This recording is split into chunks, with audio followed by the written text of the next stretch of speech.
And now it's Boomer Life. Lifestyle ideas designed to make your life more engaging, meaningful, and complete.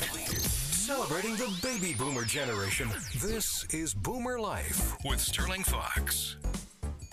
Well, good evening. Welcome to Boomer Life here on AM 650. Hope you had a good long weekend, maybe spent a few minutes of it on the water. And if you did, you're really going to enjoy this next hour of conversation. We have two members of the Board of Directors of Boating BC in the studio with us. Michael Short from Vancouver Marina and Morley Monroe of Canmar Yachts are here with us on Boomer Life. Gentlemen, welcome to the program. Hello. Thank you, Sterling. Now, let's start with you, Michael. You're a local guy who actually grew up literally in the marina business. Yeah, grew up in Richmond. Started hanging around the marina as long as I can remember. Probably 2 years old. Started hanging around, and what a better place for a kid to grow up around a marina and hanging around boats and going on boats and learning the business right from when I was a kid. Where is Vancouver Marina?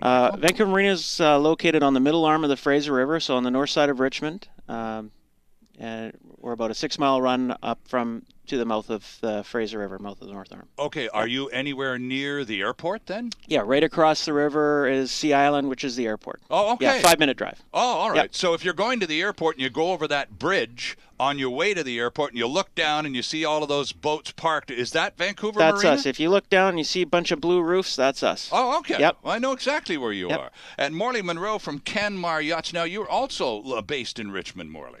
Yes, we're about a block and a half down the street from Mike, right on the corner of Capstan and River Road. Okay, and now Canmar, is it a brokerage? Is it a manufacturing facility? Tell us about it. Canmar Yacht Sales is a brokerage and a dealership company, and it primarily has focused over the years since 1985 on Commander boats, which is a locally produced vessel. Okay. 26 to 38 feet. All right. And all power boats? All power boats. Okay. And at Vancouver Marina, you also are involved in False Creek, Mike, with one of the fuel stops there. That's correct. So I have a company called False Creek Fuels, which is located pretty much right beside the Burrard Street Bridge. It used to be an Esso station that closed down, and we reopened it a few years ago and been going steady ever since. Well, I would think a lot of those fishing boats parked in right there under the Burrard Street Bridge, would they be customers? That's right. Prawn season opened up last week, and those guys are going strong right now. Prawn festival and all that. Oh, yep. Yeah, the spot prawn season, that's great fun. Yep. Down on Granville Island, it's the place to be during spot prawn season, That's isn't right, it? yeah. So let's talk a little bit about Boating BC. Morley, you and Michael are both members of the board of directors. How long have you been part of Boating BC? I've been on the board for 3 years. Okay. And what sort of responsibilities does that involve, given that you already have a full-on business assignment going on in your life? How much extra time does Boating BC chew up? I wouldn't say a great deal of time, but okay. Probably 4 or 5 hours per week. And it's just more or less overseeing all the issues that come up related to the marine field. Right. Now, Michael, Boating BC is an industry organization. Individual people who are boat owners, from kayakers and canoeists right up to people who would buy a big power unit at Morley's place. They're not part of Boating BC. It's the people inside the business who are, correct? That's correct. The Boating BC comprises of about 250 business members that belong to our association.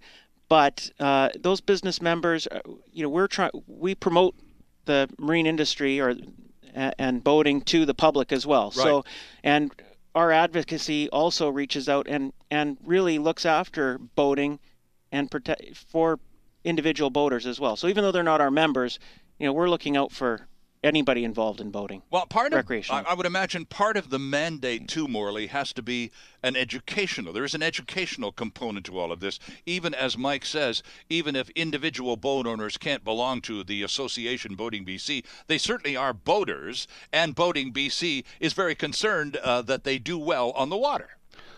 We are very involved in safe boating, promoting safe boating, right, for boaters. And with that, I guess that starts right with the license, right? Starts with the license, and it goes down to safety equipment on board and how to use safety equipment.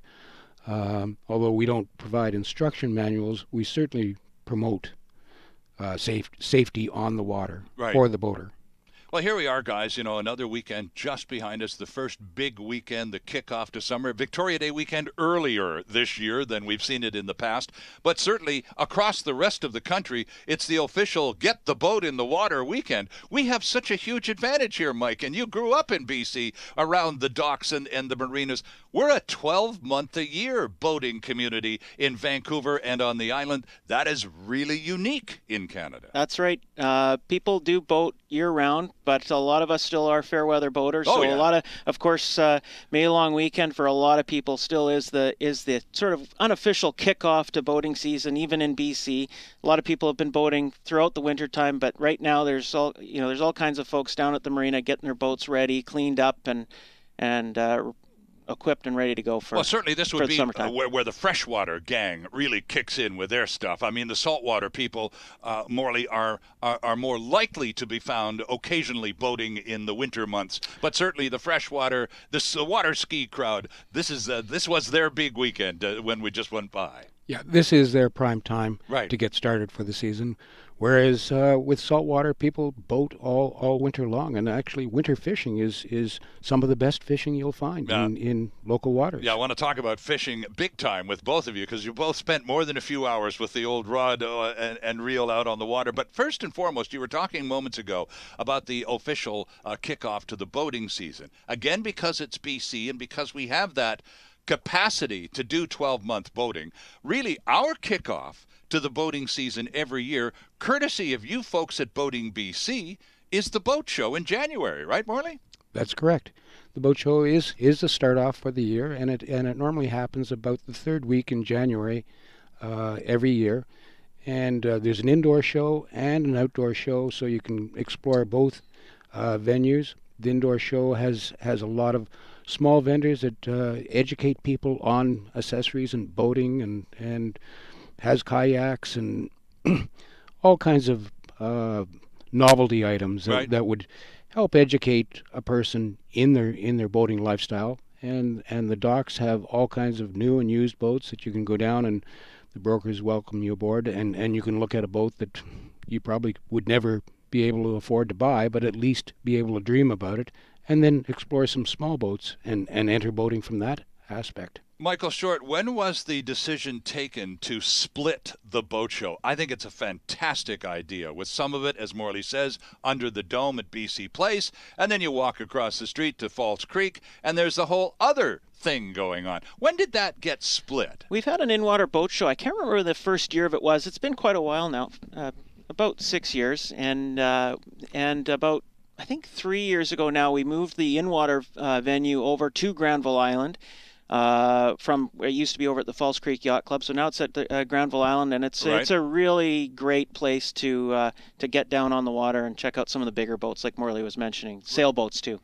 Right, and do you know, just off the top of your heads, either one of you, what the percentage, what the split is in BC for us boaters, those of us who prefer to sail rather than boat under power? What's the split? Any idea? Ballpark numbers? I think Don on our last interview mentioned 60-40, 60 power, 40. 40 sail. I think that's fairly, 40 sail. Okay. I think that's a fairly accurate estimate. Okay, interesting stuff. But we don't have exact numbers on that. Right, but it seems to be that the power boat boaters enjoy a majority, but it's not an overwhelming majority, not in these waters, is it?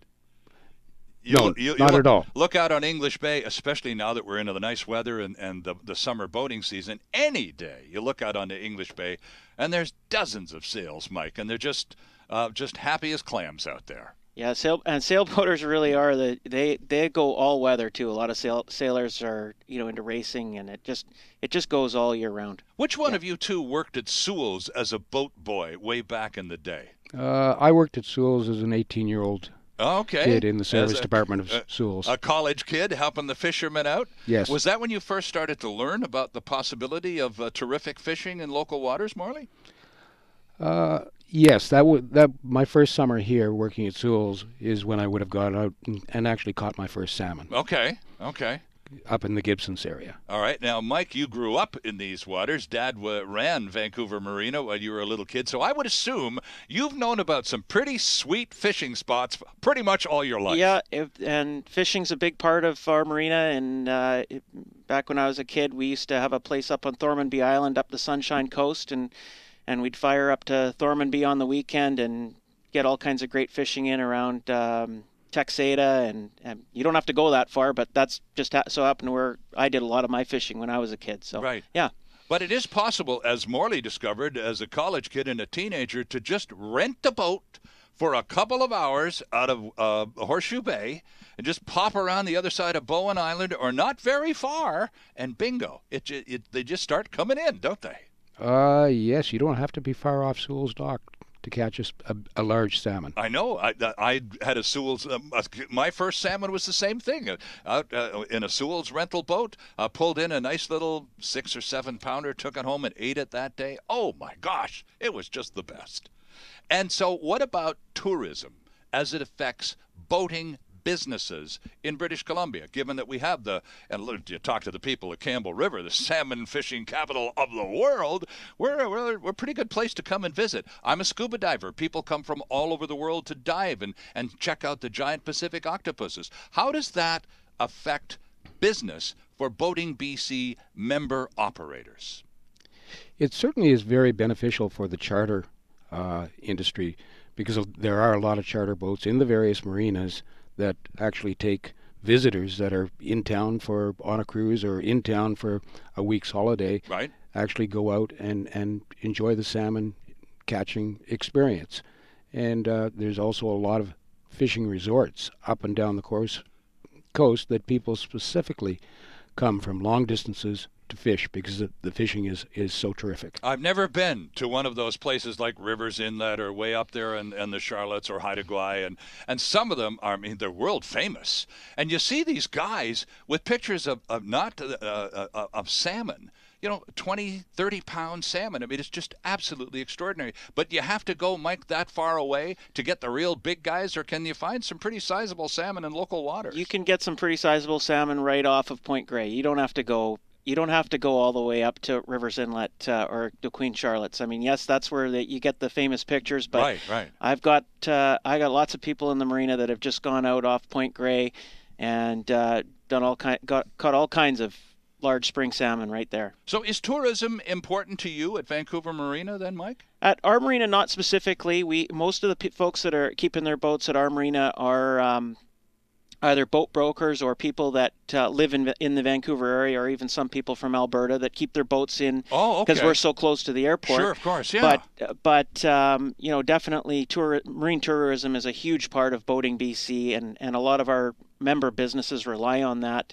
And a lot, of course, as Morley mentioned, a lot of folks coming from all over the place end up at Sewell's or down at Granville Island renting a boat whether it be for the day or chartering a boat for the week or 2 weeks and getting fishing in and cruising in. I've been here for a long time, and I can remember times, Morley, when the whole fishing, charter, tourism, boating combination seemed to be a little more high profile than it is now. Is it because there's more competition from more other tourist attractions and options? Because I get the feeling that boating as a tourism destination thing, let's go to Vancouver and take a boat out and go fishing, is probably still a pretty popular idea with some visitors. Yes, I think a lot of people, when they do come to Vancouver, do want to go out on the water. Mm-hmm. And it may not just be for fishing. It may just be for scenery. Chartering a boat and going down the inlet. Absolutely. Or, a camera moment for them to take pictures of scenery. Mm-hmm. And ecotourism, as it's called, is a developing area of British Columbia. And isn't it nice in the past few years to see, you were talking about ecotourism and all of the sort of green management practices that have gone into government, provincial, municipal, and federal. Isn't it nice to see some of that stuff actually working to the point where we now have tourists able to see killer whales going under the Lions Gate Bridge in the middle of a summer day. We had humpback in Falls Creek out in front of Science World a year or so ago. This only happens when the water is clean enough for these animals to come in and enjoy. And it seems to be working, Morley. This is great. Yes, it's wonderful, because this is something that you didn't see 20 years ago or 30 years ago very often. It can't possibly hurt the boating tourism business either, because whale watching in some areas, particularly over on the island, one thinks of Tofino, for example, Mike. That's a big business out there year-round. And it's a big business right in Vancouver. There are a couple of operators that operate multiple boats daily out of Granville Island and out of Cole Harbor. And again, they don't have to go very far quite often to go see those orcas. That's right. Yeah. And the fact that they're coming as close right up to us as they are, it's just wonderful. And it just enhances Vancouver as a tourism destination. You talk about photo opportunities, Morley. There's nothing more exciting than a shot of some killer whales. Oh, I don't know, with maybe some mountains in the background. That's the stuff that people from Saskatchewan dream about, when they come out here on their summer holidays. Well, I've been in the Langara area and had a pod of 14 whales come right through me, and where we had the boat, the engine shut off at the boat, and because we couldn't get out of the way, right, and the whales just came all the way around us, and we just sat there idle as they came toward us, past us, and went on, and they never touched the boat. Well, I'm glad you mentioned that. We need to take a break, but just very quickly, just for anyone listening who may be in a boat when you're out on the water and all of a sudden there's a whale nearby. Now, there are rules, some more stringently enforced in other American jurisdictions like California and Hawaii, but even here in BC, we have rules about you can't go any closer than what distance. You can't approach a whale under power from what distance, Morley? I'm not sure exactly what the distance is. It's a half mile, I think, isn't it? I think you're right. It is about a half mile, right. And you just want to respect the wildlife. I mean, absolutely. You don't want to make sudden changes in course if they're coming up on you, and you just have to use some common sense. But if you're in the fortunate position that Morley found himself in, where it's impossible to avoid and move away as is recommended, because all of a sudden there they are surrounding you, you kill the motor and thank your lucky stars and take some pictures, right? That's exactly what we did. A full video. I'll bet you did. Well, fantastic. Our guests are Michael Short and Morley Monroe, both members of the board of directors of Boating BC. We need to take a break, and if you want to slide over to the computer, you might want to check out boatingbc.com. It's a terrific website, lots of information about boating in our province, and lots more ahead here on Boomer Life after this. Canada's only weekly radio show dedicated to the baby boomer lifestyle. This is Boomer Life on AM 650.